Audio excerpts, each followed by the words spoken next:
¿Qué sucede en el país? Tendencias del acontecer nacional en Análisis Situacional.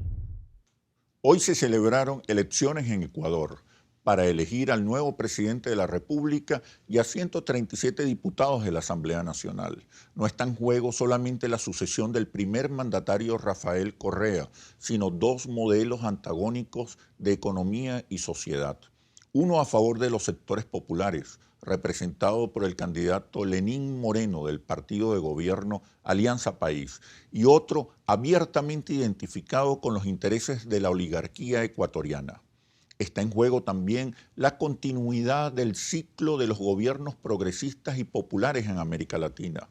Los logros sociales y políticos de este ciclo de gobiernos de izquierda son indiscutibles. Inclusión social, redistribución justa de la riqueza, protagonismo popular, soberanía e independencia nacional, fortalecimiento del rol del Estado y énfasis en el bienestar de las mayorías. En particular, el gobierno de la Revolución Ciudadana, liderado por el presidente Rafael Correa, pasará a la historia como uno de los mejores gobiernos de Ecuador en toda su historia republicana. Durante sus 10 años de mandato, entre el 2007 y el 2017, Correa logró reducir la pobreza en un 38% y la pobreza extrema en 47%, duplicó la inversión social, redujo el desempleo, incrementó la matrícula escolar, duplicó el gasto en salud e impulsó el crecimiento económico como nunca antes. Una eventual victoria electoral de la derecha ecuatoriana significaría un duro golpe contra las conquistas sociales y políticas de los pueblos latinoamericanos, alcanzadas en lo que va de siglo, así como la restauración del drama social de desigualdad, inequidad y exclusión, como ocurre ya en Brasil y Argentina. También impulsaría una arremetida todavía más feroz contra Venezuela y Bolivia por parte de las fuerzas más reaccionarias de la región. Pero un triunfo de la Alianza País acabaría con la hipótesis del fin del ciclo progresista y revolucionario. Supondría un renovado aliento para las fuerzas populares que resisten y combaten la amenaza conservadora en la región. En todo caso, como afirmó el presidente Correa, son momentos difíciles. Para analizar este proceso electoral y sus repercusiones, he invitado al excelentísimo embajador de Ecuador en Venezuela, Guyana, Surinam y Trinidad y Tobago, el doctor Rafael Quintero López.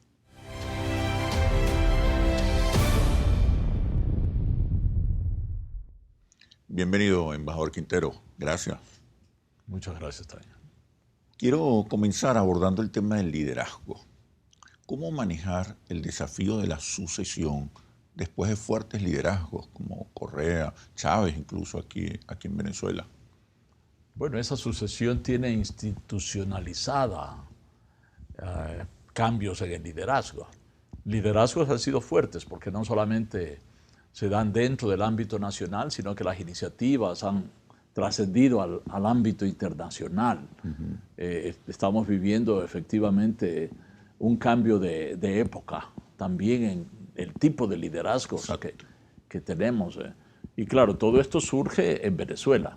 Nuevamente, 200 años después, Venezuela ha dado una pauta también para el tipo de liderazgos y las concertaciones de grandes consensos, porque todos los países que han tenido gobiernos progresistas, pero particularmente tres que han levantado la tesis del socialismo del siglo XXI, que es una tesis terrigenista, latinoamericana, nuestroamericana, también señala un liderazgo en el mundo de las ideas, muy importante. No es un liderazgo simplemente, como antes se solía decir, de la personalidad. Es en el ámbito de las ideas, de las propuestas fecundas, que trascienden a otros continentes. Claro.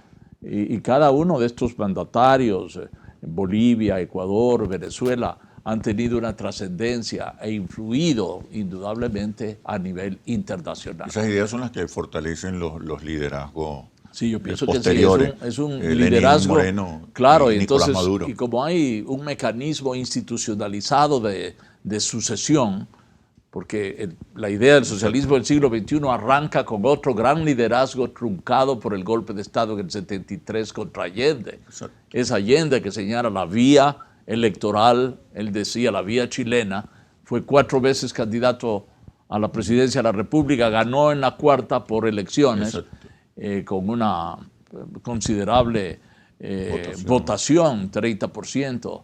La segunda elección, 36, 37%, y le dieron el golpe. Mire, el presidente Correa ha afirmado, y cito textualmente, si llegamos a perder, los procesos siguen.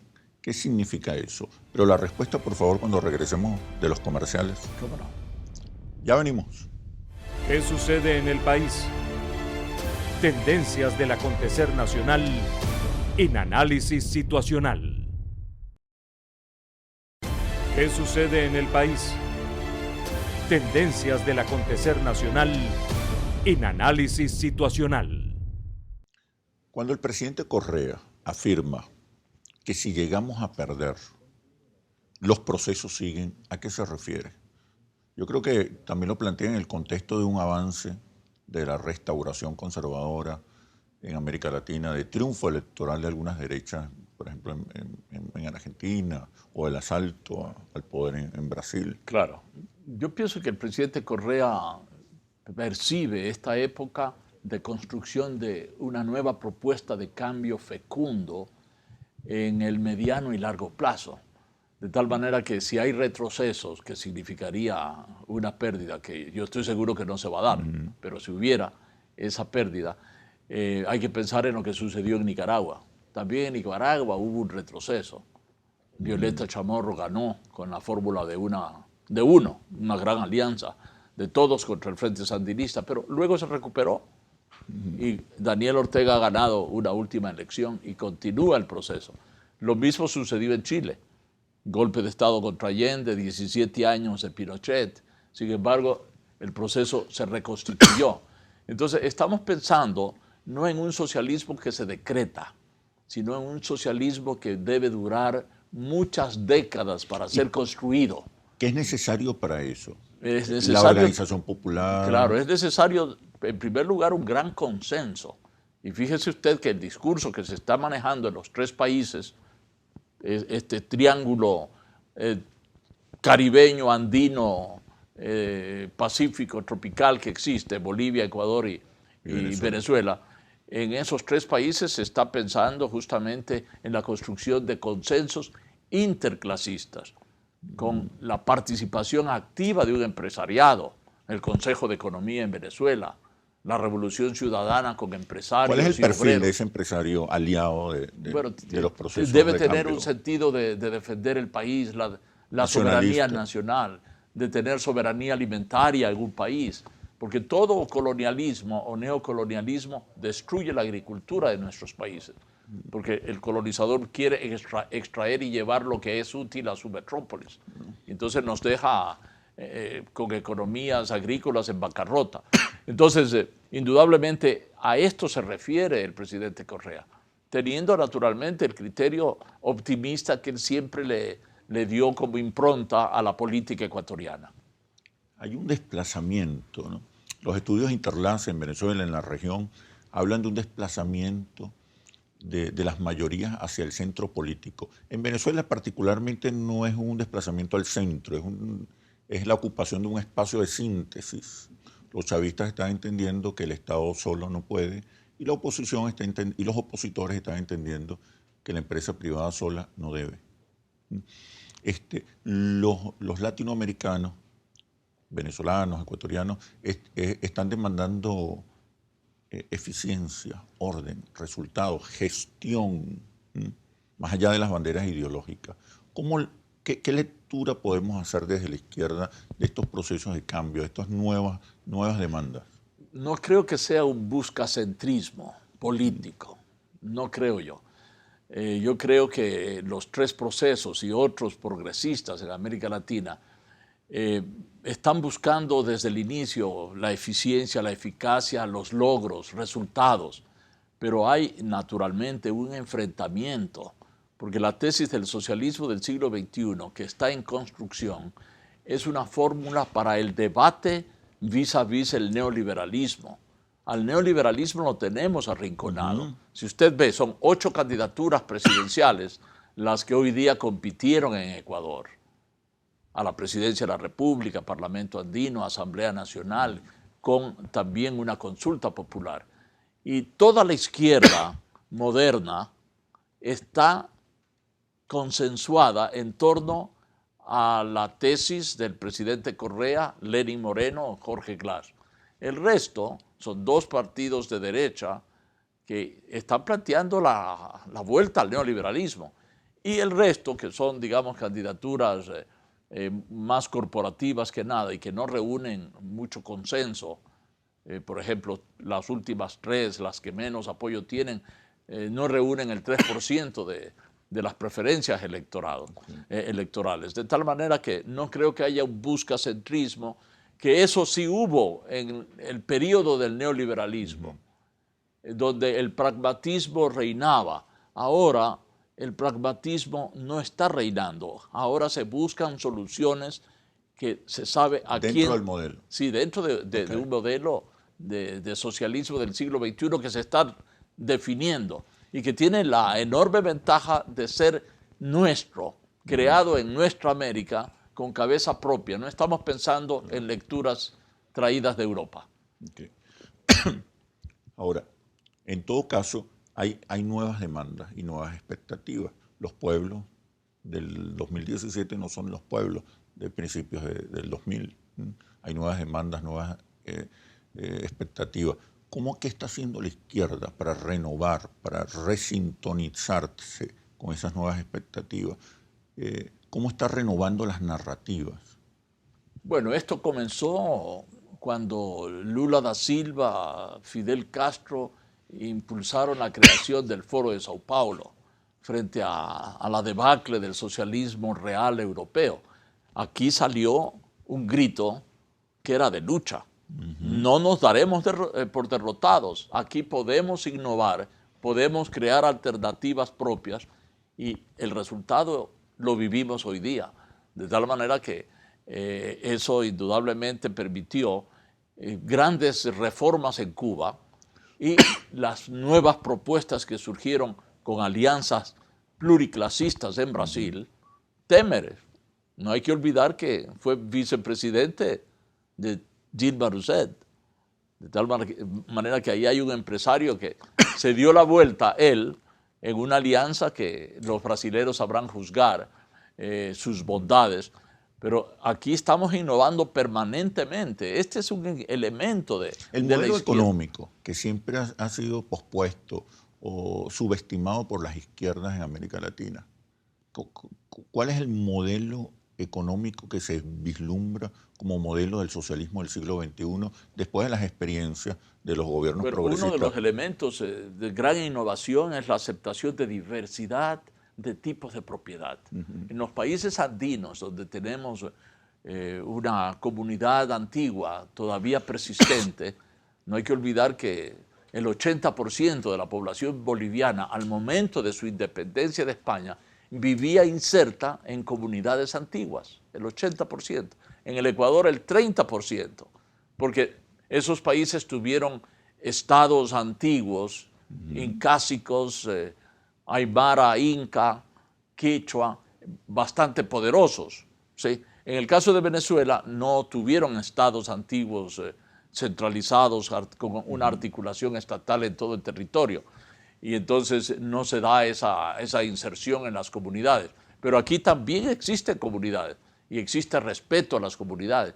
Entonces se recupera la propiedad comunitaria, hay la propiedad cooperativista, hay la propiedad privada, hay la propiedad pública estatal, hay la propiedad mixta, la aceptación de la propiedad extranjera. Y lo que se está buscando hoy día, y ese es el desafío, descubrir qué significa en el marco del socialismo del siglo XXI.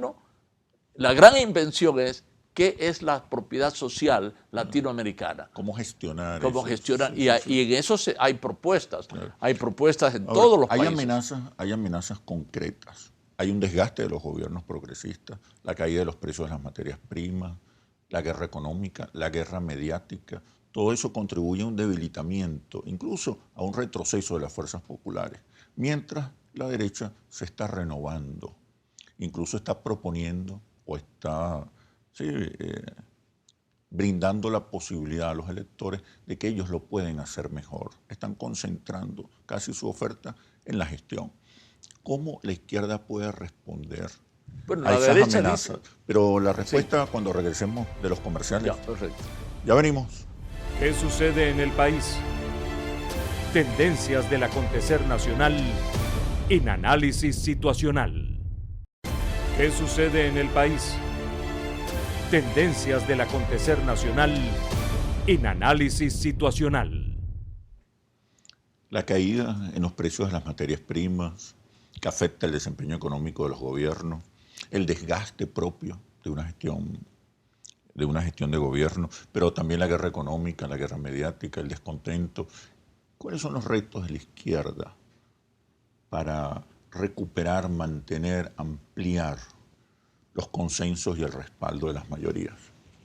Bueno, creo que la historia reciente nos muestra que en los gobiernos progresistas, primero han sido capaces, en gran medida, de señalar autocríticamente las limitaciones que todos esos fenómenos crean en sus países, pero han sabido rescatar la idea de que ellos actualmente solo tienen el gobierno, no el conjunto del Estado bajo control de las fuerzas políticas. Y el gobierno solo es una parte del Estado. El resto del Estado lo pueden tener otras fuerzas. En segundo lugar, en el caso tanto de Bolivia como de Venezuela y Ecuador, ha habido respuestas exitosas.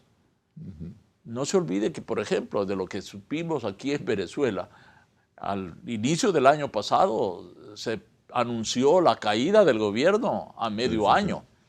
Y el gobierno del presidente Maduro, está vigente y hay una recuperación señalada de la economía. No es una enorme recuperación, pero es que aquí se creó una situación borrascosa para la economía, creada e incitada desde afuera, y también indudablemente eso le toca señalar a los venezolanos desde adentro y por quienes. De tal manera pues que, claro, nosotros inclusive tuvimos un terremoto, pero frente a esas tragedias, la gestión puede ser muy eficiente y algo negativo puede ser convertido en positivo, señalando un buen liderazgo. ¿Qué rol puede cumplir el poder popular, entendiéndolo como conciencia política y organización, al margen de la estructura del Estado o en paralelo a la estructura del Estado? Es la fuente de la legitimación, es el hecho que Alfaro Delgado, Eloy Alfaro decía, hay que obedecerle al pueblo para gobernar. Gobernamos obedeciéndole al pueblo. Él cuando fue por primera vez ungido como encargado del poder, él dijo, yo soy un ciudadano encargado del poder político. Ni siquiera se llamó presidente. Entonces ese principio es muy importante en nuestros países, porque el condumio popular de estos gobiernos es real, es profundo y se renueva cada vez. Por eso, indudablemente, no se puede pensar que no haya dificultades, pero en todos los países se están resolviendo los problemas con la inspiración de ese principio y de la autocrítica que el pueblo debe entender hay que hacerse. Podemos concluir que no es el fin del ciclo de los gobiernos progresistas. Sin duda. Más bien se inicia una nueva etapa y nuevos retos. Exactamente. Este proceso, inclusive con las posibilidades que se han planteado, no significará ningún término del ciclo progresista de nuestros países de América Latina. Seguiremos avanzando y los retrocesos, si se dan en otros países, serán de corto trecho. Exacto. Bueno, muchísimas gracias, Muchas gracias. embajador. Hasta pronto.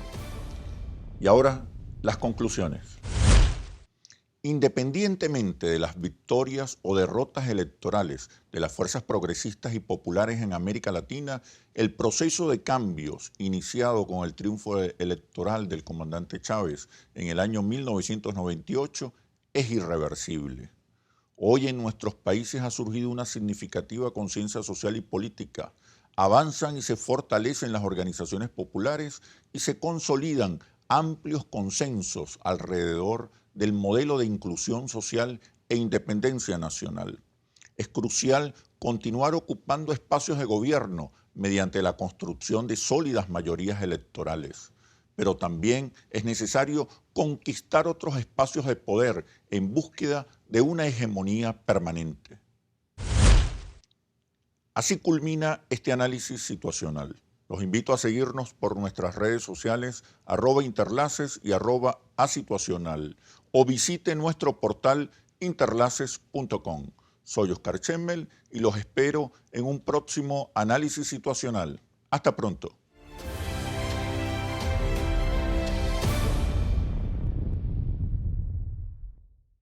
¿Qué sucede en el país? Tendencias del acontecer nacional en Análisis Situacional.